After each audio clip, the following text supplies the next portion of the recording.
Welcome to another teardown video. Another cool HP product. This time it's a Model 212A pulse generator. I'm a little bit confused about the sync input. So how do you change between or select between sync input or internal? So this will be the pulse rates, right? And it's a little bit confusing. So there isn't really sync selector positive or negative. Is this external, or if it's like this, it's internal? Is it like that? Maybe we'll see. This should be an all tube product. So that means it will use quite a lot of power.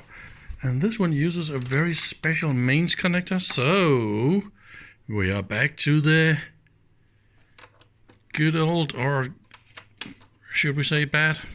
So this is off. Okay, they say something about 380 watts maximum. So let's see if there's a 0. Huh? Oh, so the switch was bad. Ooh, 200 and something watts. Are you kidding me? And you can really hear the transformator inside goes. Oh, there's a fan. So 250 watts. All right, the bulb is on and it's beautiful. So what do we do next? I don't know. You like these PL259 connectors? But luckily I got a few of these. So this will be the pulse output. So let's connect this thing and see what happens. This thing actually works. Everything about this works. So this is, I tried to make the pulse as wide as possible and then playing with the pulse rate. So this is of course the repeat, and it goes from 518 Hertz all the way down to 34 Hertz, more or less like this knob is saying. So far that is good. So this is the repeat. So let's zoom in a little bit on what is happening here, right? Okay, let's go for 100 microseconds. No, 50 microseconds. So now we have the pulse position. So I'm triggering on the sync output. And now, see, I can advance by 10 and I can delay it by 100 and something. Exactly as this knob says. So this is the variable advance of the pulse. And then the amplitude. Yes, that works. And the attenuator, yeah, that works too. And again, okay, great. And the polarity, yes, we can of course go negative and positive. So that works too. And we can make some narrow pulses. So this is 10 microseconds. Let's see if that is right. And then I play around with the advance. How about we adjust this for 10? So that is 10 microseconds, right? And okay, so it's quite close. And let's go for 5, shall we?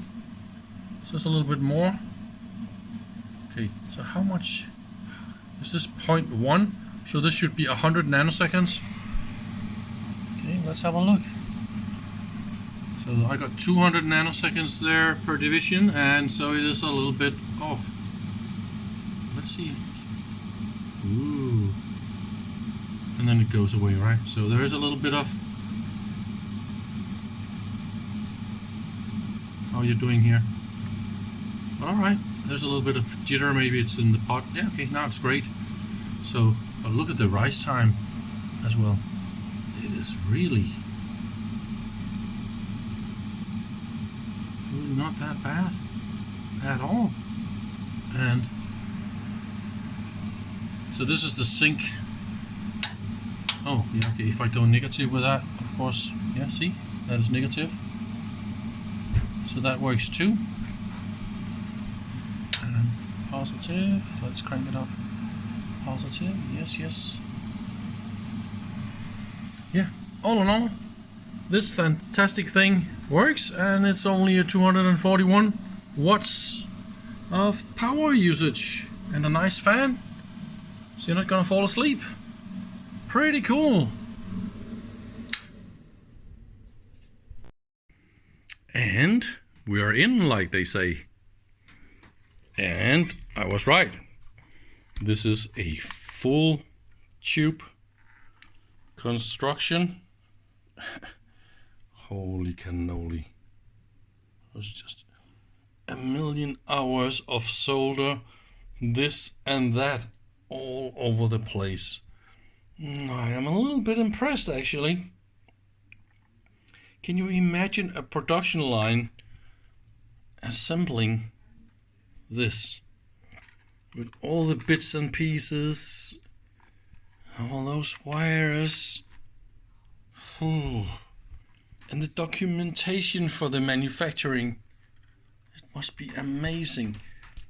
Do this resistor here, this wire here, and wow.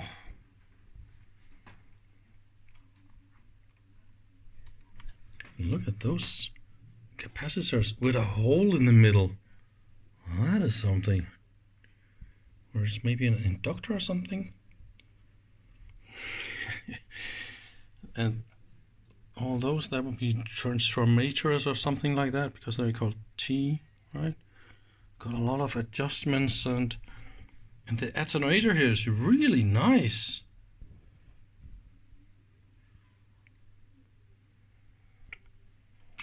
But I think all the cool stuff is here on the back. Is this asbestos? Oh, I'm a little bit afraid of that. This can't be right. There's a lot of really sexy tubes down there. I think we should flip it over, right? Danger.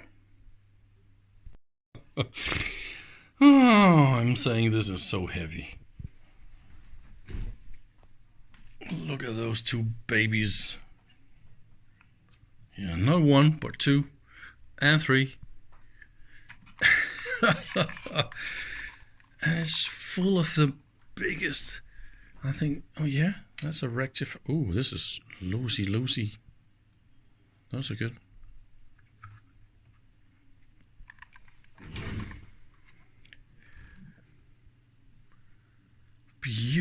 Beautiful tubes down there.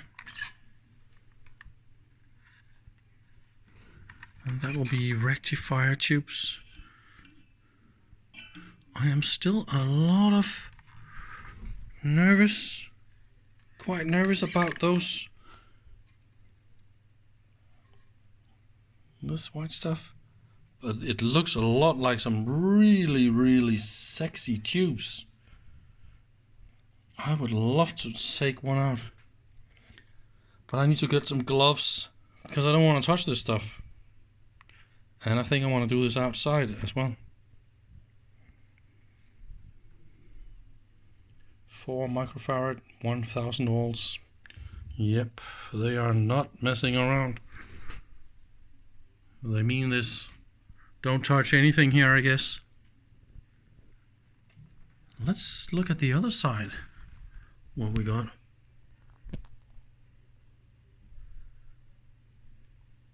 So they want those tubes to be really warm, or they don't want them to be cooled down by the fan as much as anything else in this power supply. There's also some funny stuff in here. So in here we got some, I can see some coils.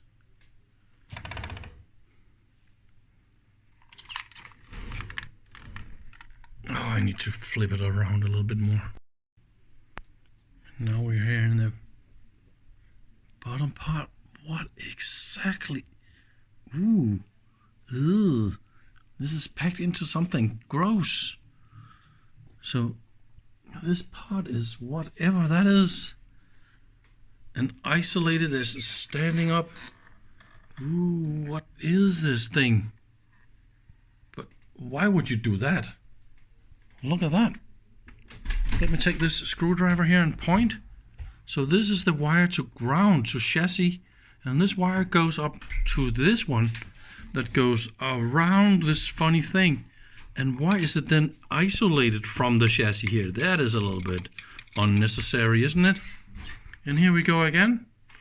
Those two, okay, it looks like inductors with a hole in the middle.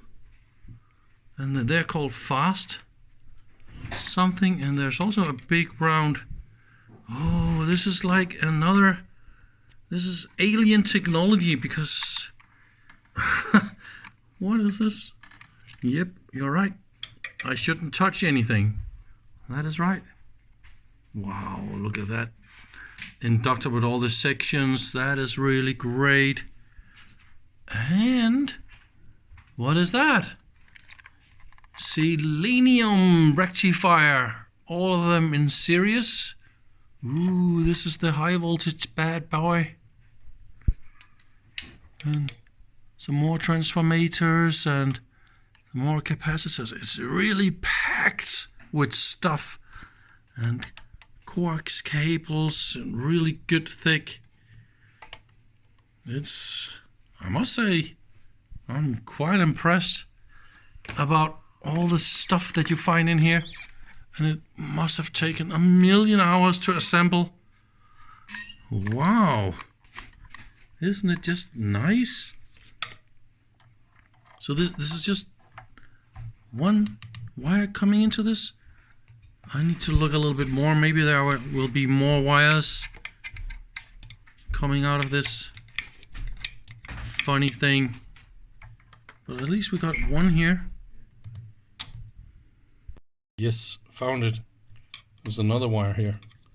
So we got two magic wires connected to the, what is that? Aha! Positive, negative output. So this will be a capacitor,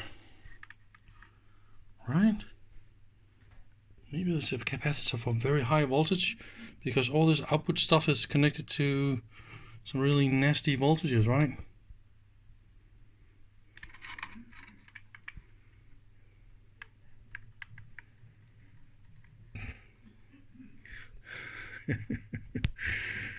Oy, oy, oy.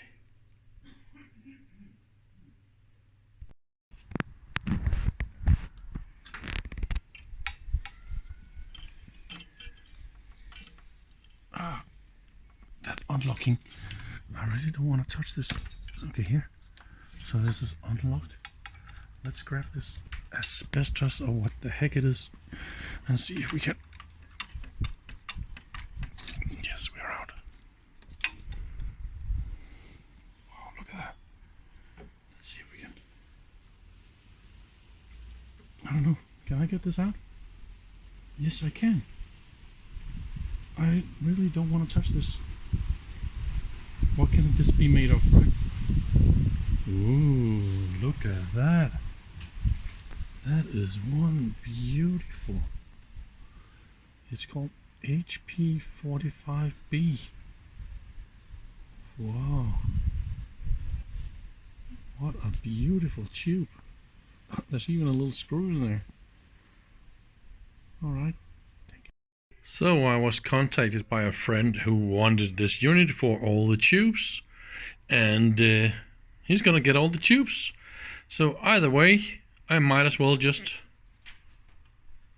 trash the whole damn thing anyway, because it isn't really doing anything that a tiny little $10 unit can't do today anyway. So, but inside this box there was this super sexy inductor made in sections. Isn't that just fantastic?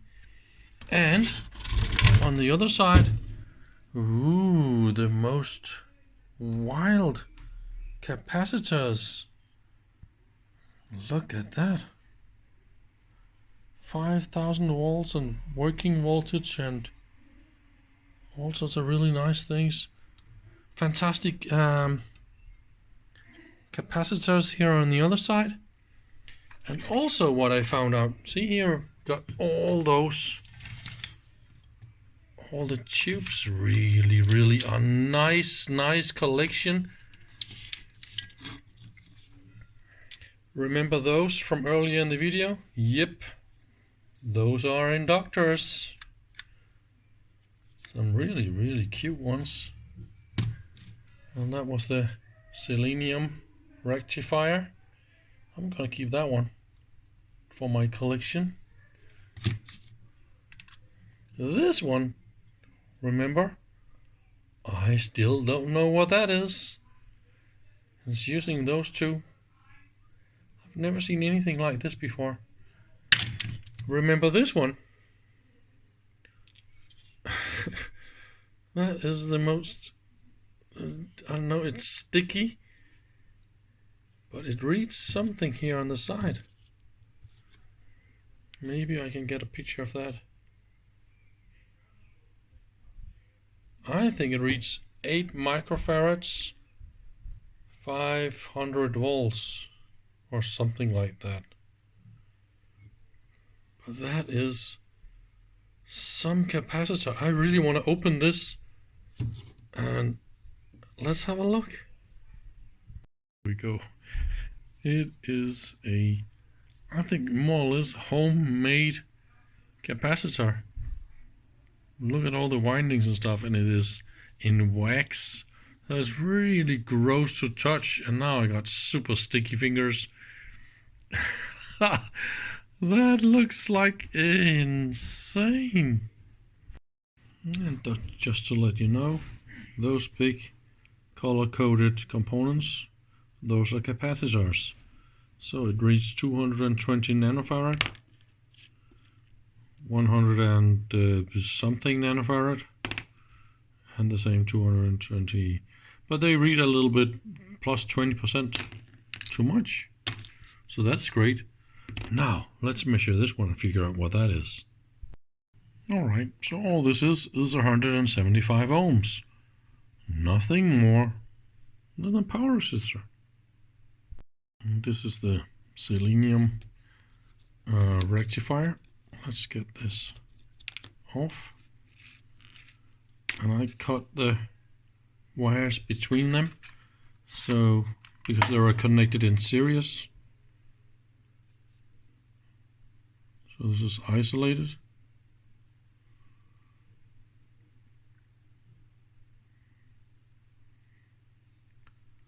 It even says Model 65. How about that? Even an S for selenium, right? How about we try and measure what this can do?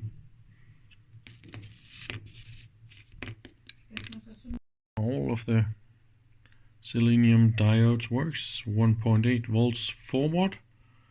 I think we got 2 in series here, right? Or maybe it's actually 3 and 3. I don't know. I just couldn't let it go. I had to look inside those inductors. They are made in paper or something, cardboard.